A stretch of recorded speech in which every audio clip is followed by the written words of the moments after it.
Hey guys, welcome to a quick only on Friday short. No, it's not Friday, but I've decided anytime I find something really cool, I can cut a quick 1 to 2 minute video to kind of throw it out there for you so you can kind of share in the serendipity of the moment with me.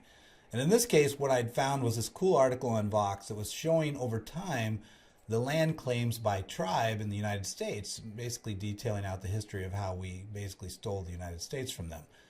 And the reason why I found that interesting wasn't the injustice of that timeline, but rather there'd been a lot of conversation around the Dakota Access Pipeline conversations about honoring the treaty. And I was always, pondering like, wow, man, that's a good concept idealistically. And the current timing, like if you are in current day and you have to make a decision, you should honor the laws and treaties that as a country you've put in place that are understood at that point in time. But where it gets complicated and where it becomes non-viable, as example with the Dakota Access Water on the trees from 1850, is that things have been decided since then that make it a big morass, a rabbit hole, if you will.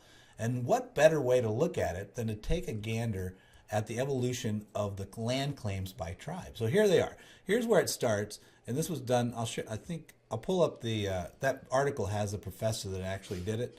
But look at how, as you move forward in time, you have to ask yourself: Are you going if you honor a treaty?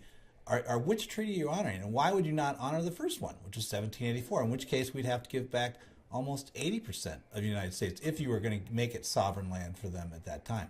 And then you moved to 1810. Oh, okay, now Missouri, you can have your country back, and it's part of Texas, but not all of Texas. The Texans aren't going to agree with that. So maybe we need to go to 1820.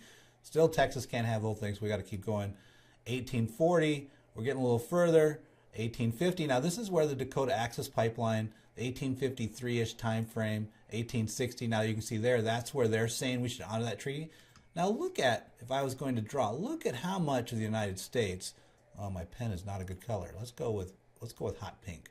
But look at how how much the United States. If you honored that treaty, then this is the problem I have with that theory, is that you would be honoring the treaty for everyone because it would be case precedents for all the tribes. You can't just give it to one tribe.